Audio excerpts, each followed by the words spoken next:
Perfecto. Bueno, voy a compartir pantalla de mi presentación.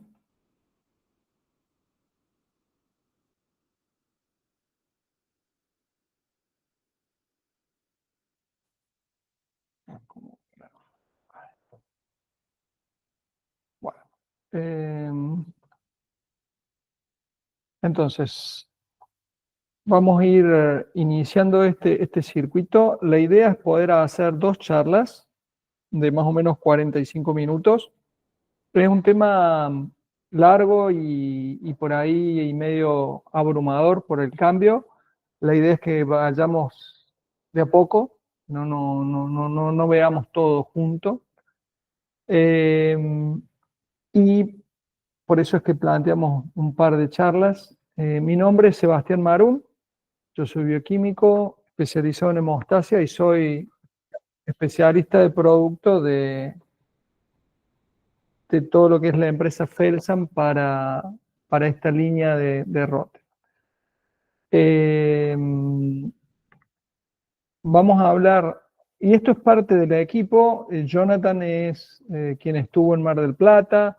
Paola y Janina son también dos técnicas que colaboran con nosotros como parte del equipo, así que siéntanse libres de eventualmente contactar con cualquiera de todo ese equipo. Bien, la idea era poder dar una charla, dos charlas genéricas, como para tres instituciones que en los últimos meses han incorporado el ROTEM. El Hospital Vicente López de General Rodríguez, provincia de Buenos Aires, allá más cerca del límite con Santa Fe. Ahí el equipo está en hemoterapia. El Hospital Narciso López de Lanús, en Buenos Aires también. Ahí el equipo está ubicado en hemoterapia. Y el IEMI, el Hospital Materno Infantil de Mar del Plata, donde el equipo está en el laboratorio. Nosotros en general no tenemos ninguna decisión tomada respecto de dónde tiene que estar ubicado el equipo, porque bueno, hemos hecho todos los procesos necesarios para poder brindar la información al usuario final, que es el médico que está frente al paciente, para que funcione en ambos servicios. Vamos a intentar explicar algo de todo esto. Mi contacto está al comienzo de la charla, lo voy a volver a poner al final, muchos ya lo tienen, no tengan problema en escribirme. Más adelante les voy a dar un link de acceso al Drive donde voy a ir poniendo literatura, pero este artículo es muy importante porque es una revisión donde están los algoritmos que finalmente usamos en la aplicación telefónica y son los que nos sirven de guía para la toma de decisiones en los últimos, les diría que 6 años más o menos, 7 probablemente. Eh, este apellido, este nombre que está acá al comienzo, el doctor Klaus Gorlinger, es importante tenerlo en cuenta porque son parte del equipo, él es anestesiólogo y fue parte del equipo de la universidad, del Hospital Universitario de Essen, Alemania, que fue donde se desarrolló gran parte de este modelo de terapia guiada por Roth. También hacerles saber que tenemos un curso en cordobés, está hecho por varias charlas mías, que les van a permitir en 20, 24 horas tener una mirada bastante completa de cómo se desarrolla la interpretación de la información que el ROTEM nos brinda. Eh, y bueno, ¿por qué entramos en el baile del ROTEM? Digamos, ¿sí? Básicamente porque hay cada vez más conciencia de que la sangre, si bien la sangre salva vidas, también tiene sus riesgos, sus complicaciones,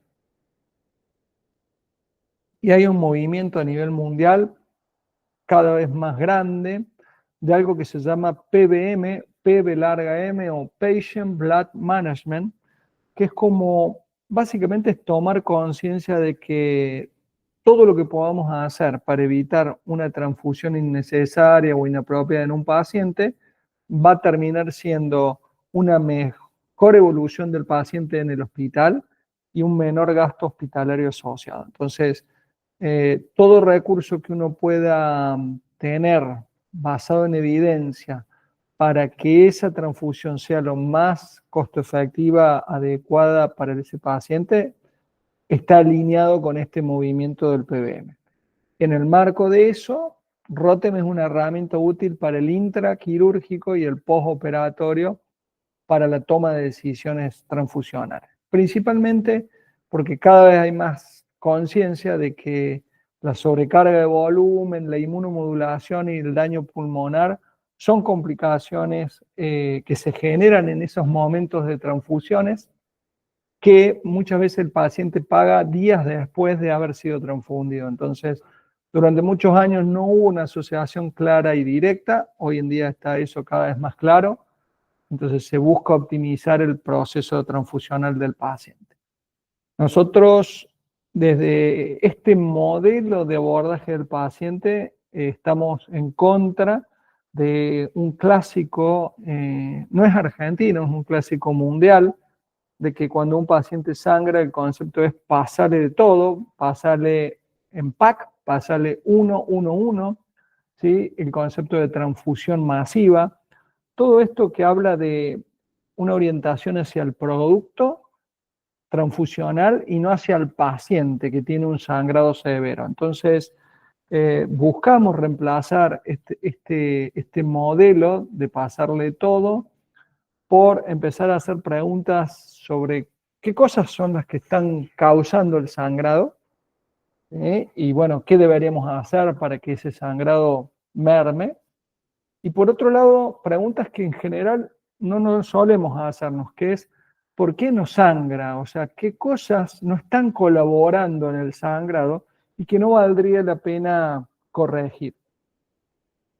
Porque bueno, en esa mirada de transfundir 1-1-1, uno puede estar aportando poco de lo que el paciente realmente necesita y mucho de algo que no hace falta.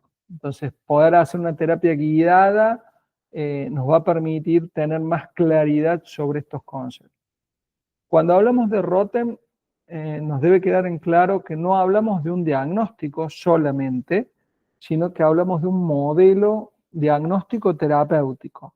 Entonces, para poder obtener máximo beneficio de esta forma de mirar la coagulación, uno debería alinearla con una forma de tratar la coagulación. Entonces, nosotros tenemos el diagnóstico, pero ese diagnóstico tiene que ser pasado a través de un algoritmo, de una estructura en la cual voy a abordar el tratamiento del paciente. Y esa estructura tiene una lógica que muchas veces es diferente de la lógica a la que estamos acostumbrados cuando vemos al paciente solamente a través de la protrombina, el KPTT y el recuento plaquetario. Entonces, tenemos tres patas: el Rotem, los algoritmos y la práctica transfusional, ¿sí? Necesitamos que esas tres patas estén alineadas, porque si eso no está alineado, puede pasar de que no obtengamos los resultados que queremos. Beneficios que nos puede llegar a traer el usar el Rotem. El primero y más obvio suele ser el tema de que identifica varias áreas de la hemostasia al paciente al mismo tiempo. Para mí, la segunda parte, esta que dice excluye, es muy importante porque empieza a incorporar la idea de que hay cosas de la hemostasia del paciente que pueden estar bien y que no hay que arreglar. Y hay dos dimensiones del coágulo que suma, que normalmente cuando hemos mirado históricamente el coágulo por la protrombina, el KPTT, no las veíamos. Una es la firmeza del coágulo y la otra es la estabilidad, cuánto dura en el tiempo, ¿sí? Muchos de esto, una vez que uno le empieza a incorporar, no necesita tener un Rotem para imaginárselas a estas dimensiones, pero sí es importante ir metiéndolas en la cabeza al momento de tomar decisiones sobre el abordaje del paciente. Que sea rápido muchas veces es como lo más destacado, porque al usar sangre entera no hay proceso de centrifugación y demás. Para mí, me parece que el poder diagnóstico es superior al tema de la velocidad. El tema de que se articulan algoritmos en base a los cuales se consensúan orden y dosis de tratamiento, ¿sí? Van a ver que los algoritmos en general son algoritmos de adultos, pero los valores críticos terminan siendo los mismos en pediatría que en adultos. Entonces por ahí van a cambiar las dosis de tratamiento, pero no así los puntos críticos a los que se toman las decisiones. Cuando uno empieza a interactuar estructuradamente de esta forma, los tiempos de resolución del sangrado bajan. Una cosa que sucede es que se cambia el perfil transfusional. En general se utiliza menos plasma, se utilizan más crioprecipitados, las plaquetas suelen bajar, pero bueno, lo que más notoriamente baja es el plasma, el uso del plasma. Ya lo vamos a ver con qué lógica, digamos, ¿sí? Y bueno, ver el mismo coágulo ayuda un poco a interaccionar de mejor manera con el resto de los equipos que participan del manejo de sangrado. En general, esa dimensión de la estructura del coágulo, de la firmeza del coágulo, se condice mucho más con la clínica que si el coágulo arranca más o menos rápido, digamos, ¿sí? Pero como siempre sucede, hay un montón de cosas que médicamente están probados, que técnicamente funcionan, pero el factor humano es siempre el más importante. Algo que siempre trato de empujar es que para poder obtener el beneficio de esta idea, de este esquema de 3 patas, hace falta un proceso de comunicación, hace falta un trabajo fuera de la urgencia, fuera de la emergencia. Yo suelo insistir mucho con los equipos de anestesia porque son poco afectos a circular fuera del quirófano y bueno, interaccionar con hemoterapia, con laboratorio, ayuda a ir programando la logística, los procesos de interpretación, las coordinaciones de los aportes de los componentes, porque yo tengo que estar seguro de que tengo esos componentes que me van a hacer falta cuando yo vea que tengo que dar un determinado tratamiento. Esto me pasa en algunos hospitales donde la disponibilidad de crioprecipitados no siempre es alta, no siempre es frecuente y entonces hace falta una comunicación previa para que eso esté disponible. ¿En qué ocasiones usar Rotem? Es una pregunta que suele surgir porque Rotem no es un análisis frecuente, básicamente porque tiene un cierto costo, cuesta varias veces más que lo que cuesta un análisis de laboratorio de coagulación normal, y eso le baja un poco la posibilidad de usarlo de manera reiterada. Entonces, algunas ideas generales, digamos, ¿sí?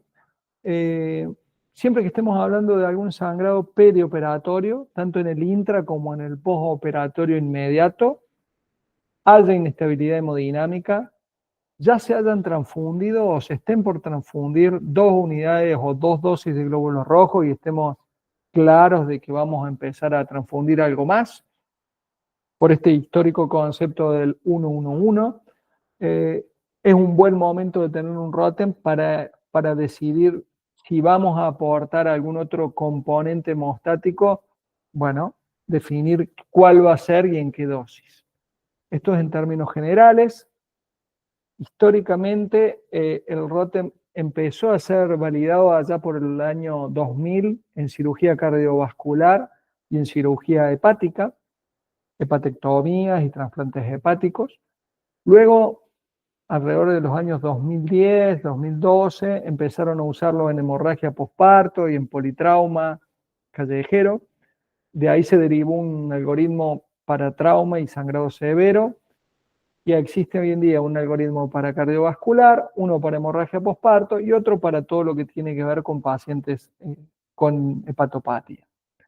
Entonces, de aquí empiezan a aparecer un montón de situaciones que no estaban originalmente expuestas, como puede ser cirugías de columnas, accidentes quirúrgicos en cirugías que no debían sangrar, sangrados en terapia intensiva a la tarde cuando un paciente no había causa aparente para que sangrara.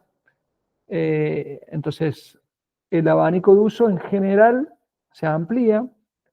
En general está apuntado a pacientes con alguna situación de shock o un requerimiento transfusional alto.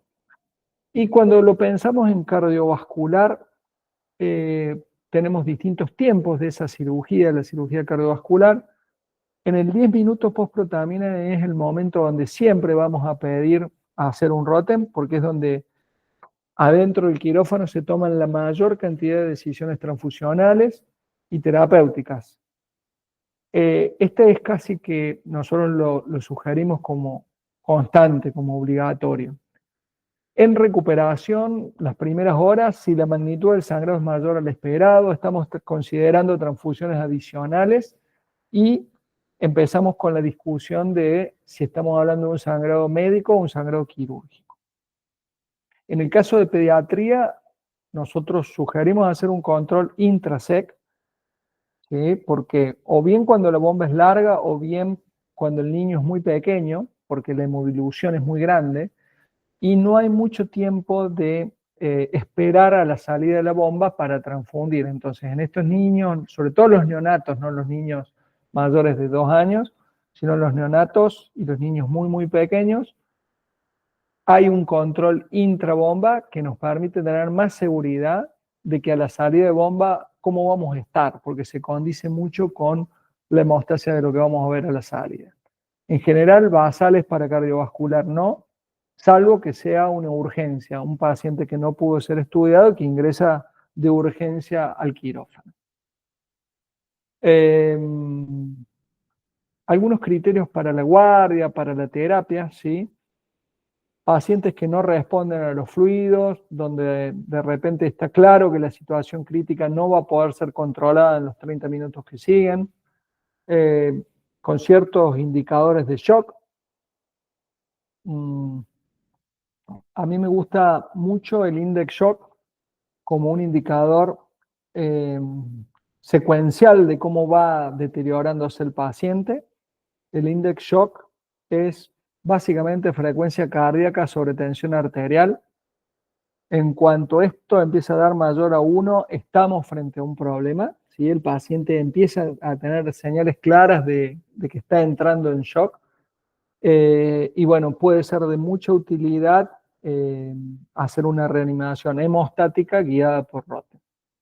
Y en esto, sobre todo para la gente de terapia intensiva y de anestesia, es importante decir que en este modelo, cuando uno tiene un paciente con shock, sobre todo un shock hipovolémico, la reanimación del paciente lleva 3 canales que van por separados. Y eso es lo que dificulta mucho el cambio en relación al aporte del 1-1-1.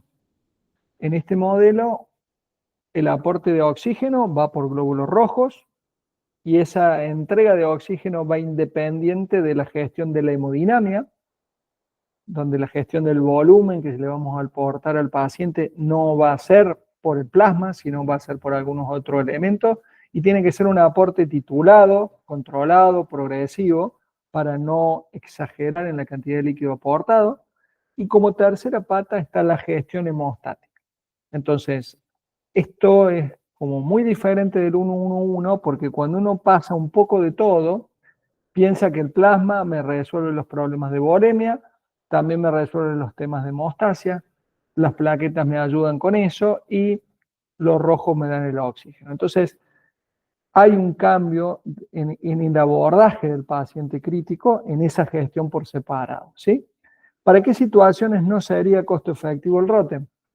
En general, cuando no hay una situación de sangrado activo y donde no se están considerando transfusiones. O sea, si yo no voy a hacer un procedimiento, no lo voy a invadir, no sangra, simplemente tengo un laboratorio alterado, bueno, muy probablemente no valga la pena hacer un ROTEM. No sirve para un seguimiento del paciente al día siguiente o a los 2 días, no se hace seguimiento de paciente crónico con ROTEM, ¿sí? Acá no hace falta porque ya nos conocimos, somos pocos los que estamos. Yo normalmente les pido que me escriban estos datos en el chat. Este QR es un QR con acceso a un Drive donde tengo estos materiales complementarios y voy a ir poniendo las grabaciones. Así que si quieren sacarle una foto, también sirve. Yo después eventualmente se los voy a compartir también. Bueno, acá adentro hay un par de artículos y algunos instructivos de cómo usar la aplicación, ¿sí? Todavía no hemos llegado a la aplicación, vamos a empezar hablando acerca del ROTEM. Hasta ahora ha sido todo contexto. ¿De qué va el ROTEM? El ROTEM básicamente es una forma de ver celularmente, con toda la sangre entera, cómo se arma un coágulo. Entonces, estos aparatos, hay dos modelos, pero usan el mismo principio de medición. Tienen 4 copitas en donde colocamos sangre entera citratada, usamos la sangre del tubo tapa celeste, que enviaríamos al laboratorio para hacer una protrombina o un KPTT. Esto usamos 300 microlitros en cada canal, entonces por ahí en los casos de neonatos, con 1 mililitro podemos llegar a hacer 2 o 3 canales, con 2 mililitros nos aseguramos de hacer todo. ¿Sí? Esto es un tema para neonatología, para pediatría ya no es tanto. Y lo que tenemos es copitas donde colocamos 300 microlitros de sangre entera, citratada, la del tubo tapa celeste, le agregamos diferentes reactivos, esa sangre empieza a coagular y empieza a detener el movimiento que tiene este eje, este palito que está acá al medio. A medida que el coágulo evoluciona en el tiempo y adquiere más estructura, mayor es la obstrucción, mayor es la rigidez que el coágulo adquiere, y eso lo vamos a ir graficando en el tiempo, ¿sí? Entonces, el clásico gráfico que ustedes conocen es en el eje del X tiempo, esto va de 0 minutos a 60 minutos, y en el eje del Y fuerza. Digamos que en el medio está el 0 de fuerza. 0 de fuerza quiere decir sangre líquida, ningún grado de resistencia al movimiento del eje. 100 sería algo rígido como la mesa, ¿sí? El coágulo nunca llega a esa rigidez y va a ir adquiriendo a medida que va pasando el tiempo mayor rigidez. Entonces tenemos un primer parámetro que es esta línea verde. Esta línea verde es cuando la sangre está líquida. Apenas aparece un primer coágulo, la línea verde pasa a color rosa y ese tiempo que está acá, este tiempo se llama CT o tiempo de coagulación, coagulation time. Es cuánto tiempo tarda en arrancar la formación del coágulo. De alguna forma se parece a una protrombina, un KPTT, porque miden tiempo en el que tarda en aparecer un primer coágulo, solo que acá lo hacemos en sangre entera, entonces tenemos múltiples componentes adentro de la sangre. Esos componentes van a actuar como procoagulantes y van a compensar algunas bajas que pueda haber de factores. Los anticoagulantes también van a afectar esta parte, y a partir de este momento el coágulo empieza a crecer en el ancho, en la amplitud, o en la estructura o la rigidez que va adquiriendo el coágulo. Lo normal es que alrededor de los 20-25 minutos el coágulo adquiera su máxima firmeza y a partir de ahí la sostenga durante los primeros 60 minutos. Entonces, en el año 2000 se usaba la firmeza máxima. Año 2015 usábamos la firmeza a los 10 minutos de que arrancó. Hoy en día usamos este parámetro que es el A5, que es el ancho del coágulo 5 minutos después de que arrancó. O sea, desde que pasó de verde a rosa y apareció el primer coágulo, lo dejamos 5 minutos y vemos qué ancho, qué firmeza desarrolló. Si este coágulo desarrolló buena firmeza a los 5 minutos, lo que va a suceder es que a la media hora va a tener buena firmeza. Y si a los 5 minutos o 10 no tiene buena firmeza, es casi imposible que a la media hora esté bien el coágulo. Entonces, adelantamos los tiempos para tomar decisiones. Hoy en día las decisiones las tomamos en los primeros 10 minutos del coágulo y dejamos correr la última parte del trazado simplemente para poder visualizar un fenómeno que cada vez es más raro, pero que está en el modelo terapéutico, que es la aparición de plasmina libre en la circulación. Estamos hablando de un nivel de hiperfibrinolisis tan alto, que la plasmina logra superar la inhibición que tiene la antiplasmina y empieza a circular libre en la sangre entera. Cuando un paciente lo visualizamos con un trazado de este perfil, en donde el coágulo llegó a un máximo y se achicó, clínicamente estamos ante un cuadro de una severidad muy, muy alta, porque quiere decir que el cuerpo no logró detener a la plasmina y esta está circulando por la sangre, comiéndose el fibrinógeno, comiéndose la fibrina y algunos otros factores. Entonces, un primer aporte que tiene el Rotem es que me permite ver estas tres partes de la hemostasia de mi paciente, que son tres dimensiones que normalmente no tenemos a la vista, que es la velocidad con la que arranca, la fuerza que adquiere el coágulo y si eventualmente el coágulo se disuelve o no se disuelve. Ya esto le dio desde los años 50 del siglo pasado mucho poder diagnóstico a la herramienta. Lo que hicieron los alemanes en el caso del Rotem fue agregarle a esta potencia reactivos. Entonces dijeron, no está buena la idea clásica de tener un solo reactivo, hagamos lo que hace el laboratorio, tener diferentes reactivos para ver diferentes cosas, largamos al mismo tiempo estos tres análisis y combinando los parámetros y los reactivos logramos un máximo de diagnóstico diferencial. Entonces, hay un reactivo que se llama XTEM, que evalúa la vía extrínseca, usa reactivo de protrombina. El CT, la línea verde inicial, depende de los factores vitamino K dependientes, como el tiempo de protrombina. Y una vez que arranca el coágulo, el ancho, a los 5 minutos o a los 10 minutos, depende de la interacción de fibrinógeno y plaquetas. Mientras más fibrinógeno y plaquetas tenga mi paciente, más ancho va a ser ese coágulo. Para poder discernir si el problema está en el fibrinógeno o en la plaqueta, a estos grupos alemanes se les ocurrió agregarle al mismo reactivo de protrombina una droga que inhibe la plaqueta y que me permite ver en tiempo real cómo está el fibrinógeno solo.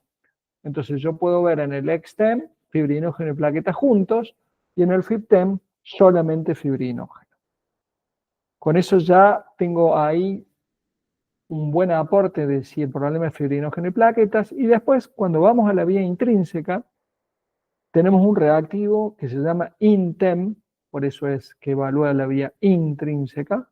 Es el único reactivo que es sensible a la heparina estándar, y entonces este CT, esta línea verde, puede prolongarse, básicamente porque tiene heparina o porque tiene algún problema en el factor 8 el paciente.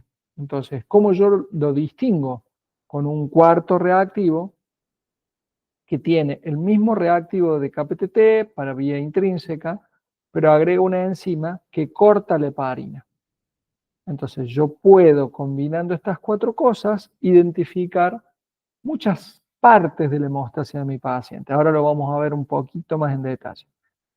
Este cuarto reactivo de EPTEM puede ser reemplazado por otro tipo de reactivo que se llama APTEM.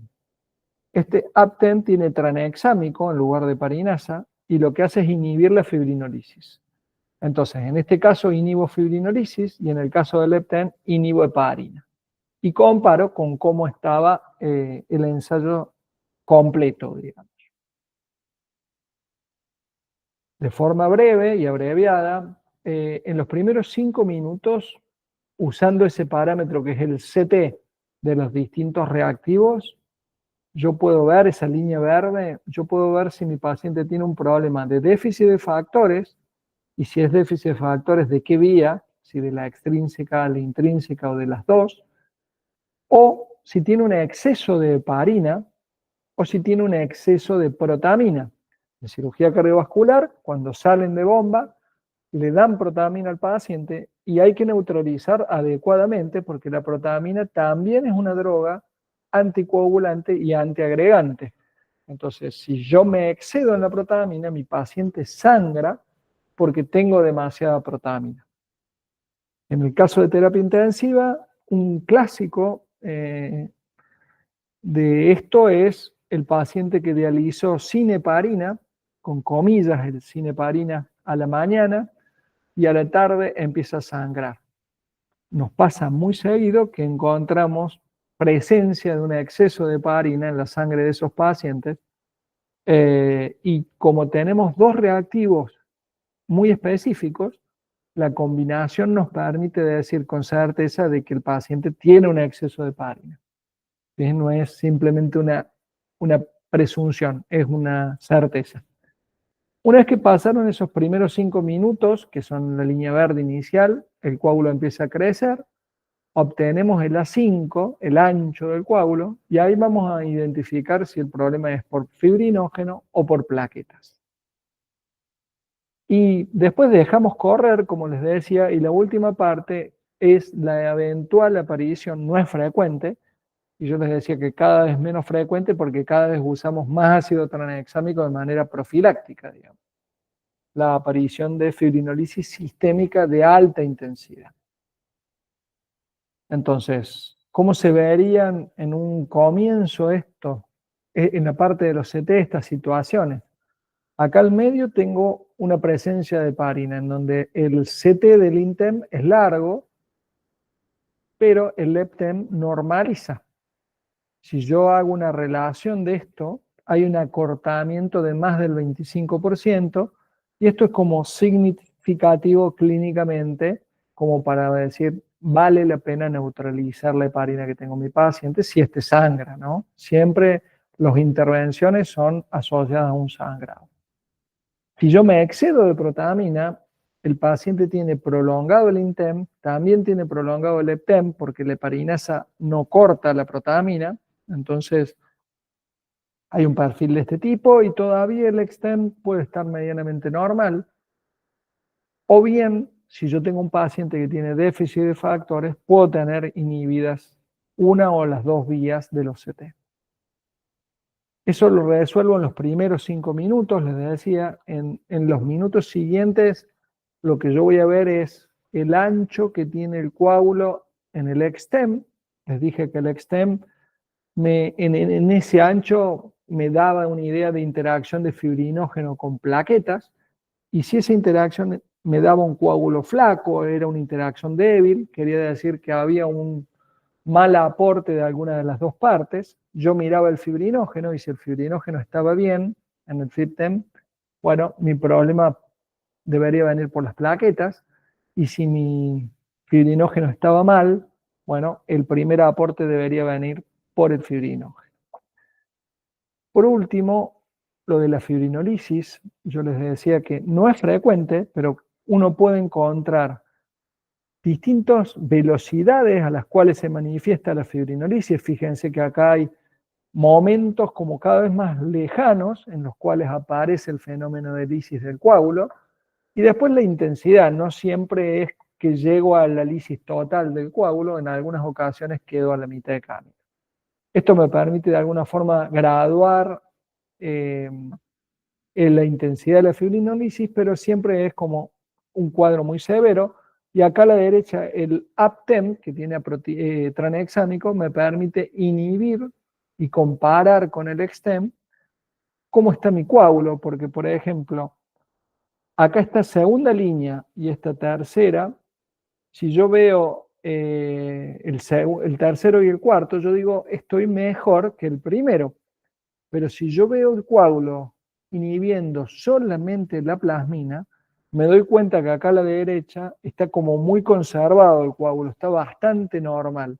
Entonces lo único que yo tengo acá es mucha acción de plasmina, pero esa plasmina todavía no se comió el resto de las cosas. Mientras que en estos coágulos de acá abajo hay menor ancho, que me habla de que tengo menor presencia de fibrinógeno, menor aporte de plaquetas probablemente. Entonces, para eso un poco sirve el APTEM, cada vez lo usamos menos, pero bueno, para que lo tengan en cuenta. Entonces, a partir de esta forma de ver la coagulación, los grupos médicos empezaron a trabajar el concepto del tratamiento, porque no era tan solo verlo, sino, bueno, cómo organizamos la reposición y el tratamiento de estos pacientes. Mirando estas tres dimensiones, la lógica del tratamiento va de atrás para adelante. Es decir, yo veo a qué velocidad arranca, qué estructura arma y si dura o no dura en el tiempo. Lo primero que voy a mejorar es que el coágulo no sea degradado, la estabilidad del coágulo. Después de que yo logre que el coágulo no sea degradado, le voy a dar buena estructura, un buen ancho, una buena firmeza. Y recién después de que tengo buena firmeza y estabilidad, voy a considerar darle algunos factores para mejorar la velocidad de arranque. Esto es muy distinto de lo que normalmente nos pasa cuando pensamos en el tratamiento mirando la protrombina, porque nos encontramos que tenemos una protrombina larga, una actividad de protrombina baja, decimos le falta factores, y cuando decimos le falta factores, lo primero que le damos es plasma. Acá el plasma es una de las últimas cosas que se tratan, y yo antes de considerar una transfusión de plasma para aportar factores, tengo que estar seguro de que tengo estabilidad del coágulo y buena estructura de ese coágulo para poder detener el sangrado en el sitio donde está la herida. Entonces, la lógica del tratamiento viene de esta mirada diferente, ¿sí? Y es lo que yo les digo de que después uno empieza a modificar el tratamiento porque empieza a darse cuenta de que hace falta algo más de información cuando viene del laboratorio. Esa información que nos falta del laboratorio es la medición del fibrinógeno. La medición del fibrinógeno por laboratorio, por el método de Klaus, debería estar incorporada dentro de los perfiles de análisis junto con la protrombina, el KPTT y las plaquetas.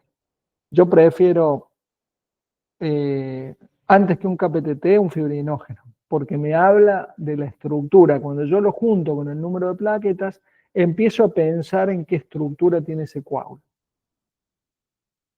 Este gráfico es del año 2005, del doctor Gorlinger, y un poco plantea el orden en el que deberíamos abordar un paciente, ¿sí? Todo lo que se pueda hacer mecánicamente es bienvenido, porque si yo no detengo el sangrado por un daño local, de nada sirve transfundir. Las transfusiones son para ganar tiempo, no para resolver el sangrado, cuando tiene estas causas mecánicas. Luego, las condiciones de coagulación. Hoy en día buscamos que el calcio iónico no esté por arriba de 1, sino que esté por arriba de 1,15, 1,12, que esté casi en rango normal siempre.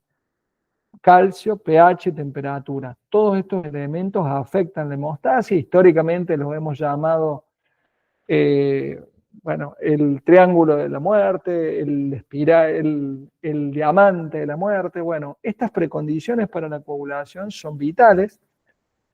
Luego, las drogas que afectan a la coagulación, principalmente la heparina, y después aquel orden es el que les digo de atrás para adelante. Considerar todo lo que se pueda mejorar la hiperfibrinolisis, luego la firmeza del coágulo, aportando mucho fibrinógeno, como concentrado o como crío, pero aportando más fibrinógeno.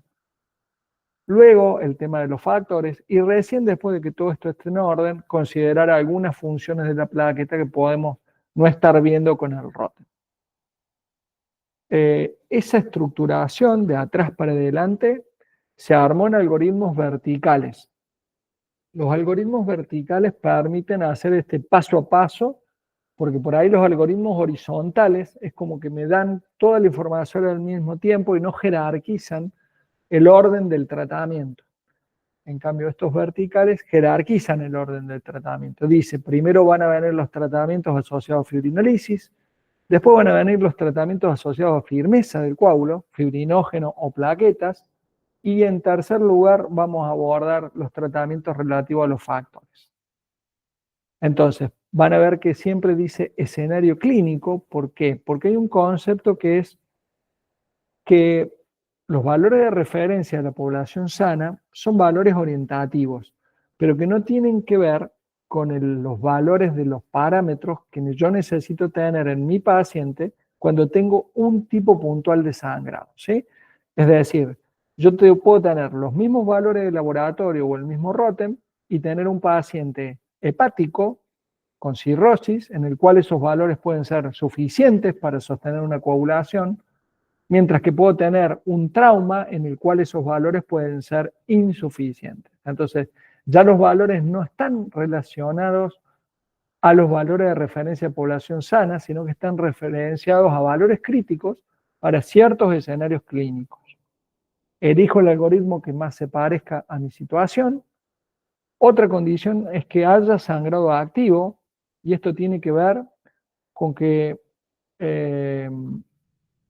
los test de laboratorio y también el ROTEM no tienen valor predictivo positivo. Y esto es otro quiebre de cabeza interesante en la gestión usual del laboratorio. El equipo médico está acostumbrado a utilizar mucho valor predictivo positivo en los test. Entonces, si yo tengo un paciente con glucosa muy alta, sé que mi paciente tiene alta chance de ser diabético. Si tiene la TSH muy alta, tengo la sospecha de que mi paciente puede no estar respondiendo y entonces puede ser un paciente hipotiroideo. Hay como siempre una búsqueda de tener una asociación positiva. Eso nos llevó a que históricamente tengamos una asociación positiva de los test de laboratorio con el sangrado. Entonces consideramos que si el tiempo de protrombina es muy largo o si las plaquetas son muy bajas, el paciente va a sangrar. Creemos que esos test tienen valor predictivo positivo. La realidad es que no lo tienen. Y un ejemplo claro es que si ustedes ven a sus pacientes de terapia intensiva, van a ver que tienen muchos pacientes con test alterados, pero no todos sangran. ¿Sí? Entonces, usamos mucho un valor que está en relación al escenario clínico y no en relación a la situación de referencia de la población. ¿Sí? Y las preguntas que vamos a hacer acá, en donde dice diagnóstico 1, diagnóstico 2, son puntos de corte que son de cada escenario clínico diferentes y que me van a decir que si yo estoy por arriba o en valores aceptables para ese valor de corte, yo puedo descartar que el sangrado de mi paciente venga por un problema en esa parte de la coagulación de mi paciente. Acá tengo un algoritmo real. Este es el de trauma, es el mismo que para sangrado severo. Y entonces, esto que parece como un lío muy grande, se resume en estos 4 valores que están acá a la izquierda. Vean que cada valor tiene 2 partes, ¿no? Es como el nombre y el apellido. Yo digo, A5 es el ancho a los 5 minutos del extem. Dijimos que este extem va activado por vía extrínseca y que el ancho me decía fibrinógeno y plaquetas juntos. Quiere decir que para un paciente con trauma, el valor crítico es de 35. Menos de 35 milímetros puede ser una firmeza insuficiente para ese escenario clínico. Más de 35 puede ser una firmeza aceptable para ese escenario clínico de sangrado, ¿sí? Y a su vez digo ahora, si yo estoy por debajo de 35, tengo un coágulo flaco, bueno, ¿cómo tengo el fibrinógeno? El A5 del FibTen, el valor crítico es 9. Si yo tengo más de 9, tengo buen nivel de fibrinógeno, un nivel aceptable de fibrinógeno. Y si tengo menos de 9, estoy con un nivel bajo de fibri y necesito mejorarlo. Como una referencia rápida del fibrinógeno, piensen que este valor, si lo multiplican por 20, más o menos le va a dar el fibrinógeno de Klaus. O sea que acá sería como un 180, ¿sí?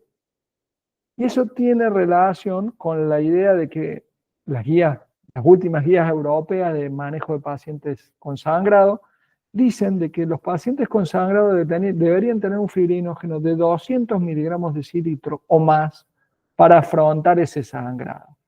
Y ahí es donde viene esta diferencia de lo que hablábamos, de que el valor de referencia de población sana puede ser 100, 150, pero nuestro paciente no es un paciente sano que está en la calle sin ningún desafío.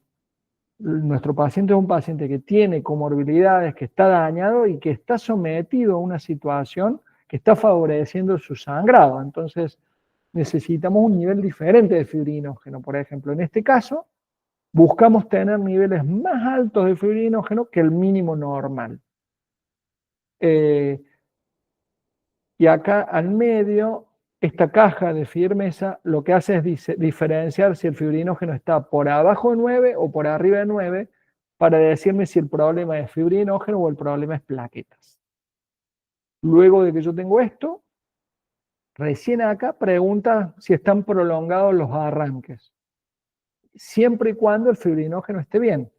¿Por qué? Porque un fibrinógeno muy bajo me puede demorar el arranque del coágulo por el solo hecho de no tener suficiente estructura o base para armar el coágulo.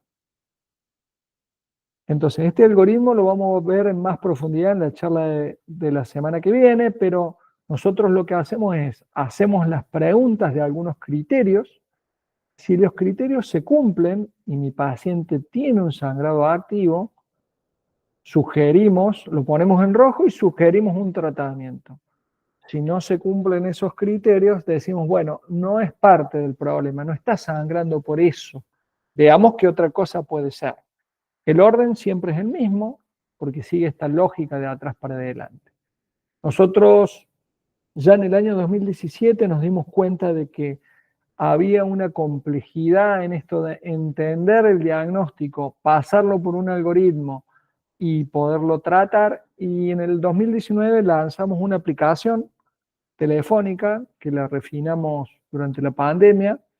Vuelvo a poner los contactos que tenemos porque pueden llegar a necesitar soporte para descargarla y registrarse. La aplicación se llama Emoder PBM. Permite ver los resultados rápido, porque uno puede ver el resultado minuto a minuto. Uno va viendo en tiempo real cómo esos trazados se van desplegando y van creciendo. Cuando ya están informados los CT y los A5, cuando ya pasaron esos primeros 10 minutos, esos valores de mi paciente pasan a través del algoritmo que le corresponde a la situación clínica que el médico eligió y me da una sugerencia de interpretación, una sugerencia de tratamiento. Entonces, ¿cómo funciona esto en la práctica? Los médicos que van a abordar un paciente con sangrado se registraron previamente en la aplicación, la descargaron, se registraron como derivadores y inician una derivación en la aplicación. Lo vamos a ver la semana que viene con más detalle. En paralelo envían la muestra al laboratorio o a hemoterapia, se inicia el análisis y el operador que está frente al aparato inicia la captura de los datos del aparato. Y en tiempo real, minuto a minuto, nosotros vamos transmitiéndole a la gente que hace el análisis y a la gente que recibe el resultado, los trazados, los números y el algoritmo. El médico que está frente al paciente puede compartir el caso con otro derivador registrado. No es para compartir para todo el mundo, porque la idea no es hacer un ateneo de una situación de urgencia, sino de obtener colaboración. Entonces, por ahí puede ser un residente, puede ser un técnico de anestesia, puede ser otro médico del staff, puede ser un anestesiólogo que se lo comparte al terapista para que cuando reciba a su paciente lo reciba con esa información ya en sus manos. Y esto nos permite una dinámica de trabajo donde las partes se van alineando y pueden ver lo mismo. Por ejemplo, en el caso de Mar del Plata, donde el análisis está en el laboratorio, la gente de hemoterapia puede registrarse como observador y ellos pueden observar todas las derivaciones sin que tengan participación directa en este circuito, pero sí pueden verlo. No hace falta que nadie los invite y ellos pueden verlo al circuito. Los derivadores solamente ven las derivaciones que ellos regeneraron o las que les compartió el otro médico que estaba frente al paciente. Entonces, para registrarse es un registro rápido, toma 5 minutos. Tenemos un problema en Android desde hace un mes y medio en donde por un cambio en la razón social de la empresa que nos da soporte tecnológico, no es posible descargarlo del Play Store, hay que descargarlo desde un drive de nuestro fabricante. El instructivo está en ese drive que yo les comparto, en el App Store está. Hay que registrarse primero acá abajo como derivador y una vez que se registraron ingresan con su mail y su contraseña. ¿Cómo es el proceso? Uno inicia una derivación, define en qué lugar del hospital está el paciente, la situación clínica que me va a determinar el algoritmo, si sangra mucho, poco o nada, la edad del paciente y algún campo de observaciones. Es sumamente importante la elección de la situación clínica, porque la elección de la situación clínica va a condicionar el algoritmo que le voy a aplicar a esos resultados. Entonces, un mismo resultado, como les decía, puede ser suficiente para un paciente hepático, pero puede ser insuficiente para un sangrado severo perioperatorio. Una vez que genera la derivación, esto tiene un número que genera la aplicación solo, único, fecha y hora, la posibilidad de compartir con un derivador, como les decía, y en la solapa de detalle, esta que tiene la lupa, uno tiene los trazados, los valores numéricos. Los valores numéricos pueden estar en rojo, verde o amarillo, de acuerdo si son aceptables o no para ese algoritmo que elegí. Y después el algoritmo tiene 6 escalones, 6 partes de la hemostasia que ve el Rotem. Cada uno de estos escalones puede estar pintado de rojo, de verde, de amarillo o de gris. Cuando está pintado rojo es porque las condiciones de los resultados sugerirían un tratamiento para corregir ese escalón, esa parte de la hemostasia del paciente, siempre y cuando haya un sangrado activo. Vuelvo a repetirlo, por esto de que hablamos de que los test no tienen valor predictivo positivo. Yo puedo tener un laboratorio, un Rotem alterado y mi paciente no sangrar, y la recomendación es no transfundir, no tratar. ¿Sí? Bueno, lo mismo para la heparina, para el fibrinógeno. El verde me dice de que no cumplo condiciones como para que se asocie al sangrado y entonces yo podría excluirlo, no considerarlo una parte que estoy aportando y no hace falta corregirla. El amarillo suele ser una segunda línea de tratamiento en caso de que los rojos no alcancen, los escalones rojos no alcancen. Y el gris oscuro es cuando, habiendo sido evaluado, no cumple criterios para ninguno de los 3 colores. Adentro de cada escalón ustedes van a encontrar una sugerencia terapéutica, las reglas del algoritmo por las cuales tienen esa sugerencia y ese color, y debajo los resultados del paciente para poder comparar o contrastar contra las reglas. Entonces, hay una forma muy rápida y empírica de verlo, que es con el semáforo de colores con toda la vista, y después puedo entrar en cada uno de esos escalones para tener más información para la toma de decisiones. Ya me quedan muy pocos minutos, pero algunas cosas importantes respecto de cuando uno genera una derivación o extrae una muestra para un Rotem, les va a aparecer un cartel respecto del tipo de muestra, ¿sí? Sumamente importante que se debe usar jeringa seca. Cuando digo esto, hago referencia a que no se debe usar una jeringa heparinizada. Hay veces que en un momento crítico se saca una jeringa para gases y con esa jeringa para gases y medio interno, que tiene mucha heparina adentro, se carga luego el tubo de tapa celeste. La contaminación va a ser muy alta y no va a reflejar en la coagulación del paciente. Utilizamos jeringa seca, nueva, tubo tapa celeste, el tubo que tiene citrato 3,2%. Se puede sacar de vía, se puede sacar de cualquier tipo de vía o catéter sin problema, siempre y cuando se purgue adecuadamente. Tenemos que tratar de que la extracción refleje de la mejor manera posible al paciente. Entonces hay que ser cuidadosos en estos pasos porque son los que después van a ser el resultado que me van a devolver. El tubo de tapa celeste tiene un enrase, tiene una zona hasta donde se debe cargar la sangre, para que haya una proporción entre el líquido anticoagulante y la sangre.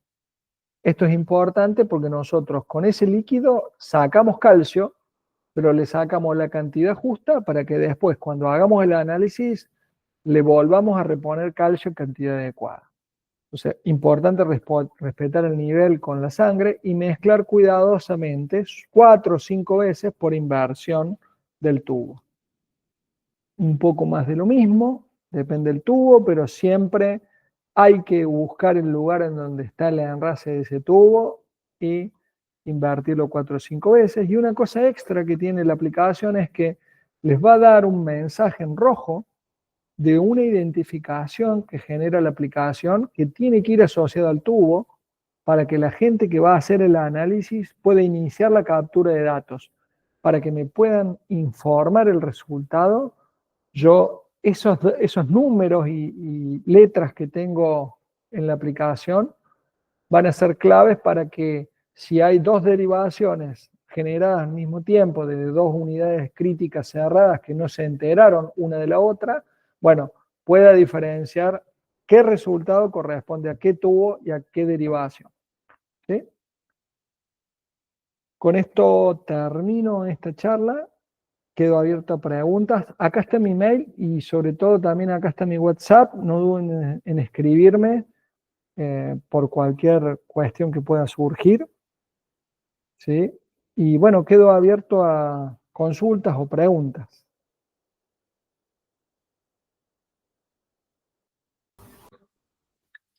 Bueno, gracias Sebastián, realmente fue súper claro, realmente me encantó cómo la planteaste la situación y a poco nos vamos entrando en este róter, ¿no? Creo que de preguntas va a haber un millón para hacernos.